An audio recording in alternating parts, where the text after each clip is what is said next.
Attorney general Mohammad Asaduzzaman বলেছেন, বাংলাদেশে আধিপত্য বিস্তার, আওয়ামী লীগকে ক্ষমতায় টিকিয়ে রাখা এবং লুটপাটের রাজত্ব কায়েম করতে প্রতিবেশী রাষ্ট্র বিডিআর হত্যাকাণ্ডে ষড়যন্ত্র করেছিল। তিনি আজ রাজধানীর এফডিসিতে বিডিআর হত্যাকাণ্ড নিয়ে আয়োজিত এক ছায়া সংসদ বিতর্কে এ মন্তব্য করেন। অ্যাটর্নি জেনারেল বলেন, বিডিআর হত্যাকাণ্ড নিছক কোনো বিদ্রোহ ছিল না, এটি ছিল আন্তর্জাতিক ষড়যন্ত্র ও হত্যাকাণ্ড। বিস্তারিত আহমেদ অনির রিপোর্টে। ডিবেট ফর ডেমোক্রেসি আয়োজিত বিতর্কে ক্ষমতায় টিকে থাকতে আওয়ামী লীগ সরকার বিডিআর হত্যাকাণ্ড ঘটিয়েছে এই বিষয়ে পক্ষে অংশ নেয় তেজগাঁও কলেজ এবং বিপক্ষে বাংলাদেশ ইউনিভার্সিটি। বিতর্কের পক্ষে বিতর্কিকরা জানান, ক্ষমতা টিকিয়ে রাখতে এবং প্রতিবেশী রাষ্ট্রকে সন্তুষ্ট করতে আওয়ামী লীগ সরকার বিডিআর হত্যাকাণ্ড ঘটিয়েছে। এর বিপক্ষে অবস্থান করা বিতর্কিকরা বলেন, শুধু বিডিআর হত্যাকাণ্ডের মাধ্যমে নয়, বরং সংবিধান সংশোধনের মাধ্যমে তত্ত্বাবধায়ক সরকারকে বাদ দিয়ে নির্বাচন অনুষ্ঠানের মাধ্যমে আওয়ামী লীগ ক্ষমতা টিকিয়ে রাখে। বিডিআর হত্যাকাণ্ড নিয়ে বিগত বহু বছর ধরে আমরা আসলে সেগুলো নিয়ে ডিসকাস করতে পারতাম না, বাট বিকজ অফ ডিবেটটার কারণে আমরা সেটা নিয়ে পড়ালেখা করেছি। পড়ালেখা করার পাশাপাশি আজকে দেখেন কতগুলো অ্যানালাইসিস হলো, কতগুলো আলোচনা হলো। আমরা যদি যুক্তি তর্ক না করতে জানি, তখন মানুষ যা বলবে আমরা তাতেই মানুষ যা বলবে তাতেই আমরা চুপচাপ বসে থাকবো।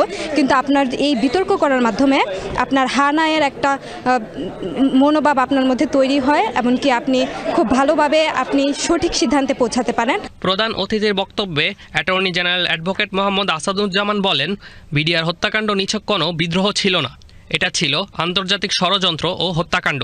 বাংলাদেশে আধিপত্য বিস্তার, আওয়ামী লীগকে ক্ষমতা টিকিয়ে রাখা ও লুটপাটের রাজত্ব কায়েম করতে প্রতিবেশী রাষ্ট্র বিডিআর হত্যাকাণ্ডে ষড়যন্ত্র করেছিল। এখন প্রশ্ন এসেছে, অনেকেই বলছেন সঠিক বিচার চাই। বিচারের একটা প্রক্রিয়া শুরু হয়েছে, বিচারের নামে অনেকটা প্রহসনও দেখেছি আমরা। বিচারের শেষ প্রান্তে আপিলও নিষ্পত্তি হয়েছে। প্রকৃত মাস্টার মাইন্ডরা ধরাছোঁয়ার বাইরে। এটা আওয়ামী লীগকে ক্ষমতায় টিকিয়ে রাখার জন্য একটি ইন্টারন্যাশনাল কনস্পিরেসি ছিল। আওয়ামী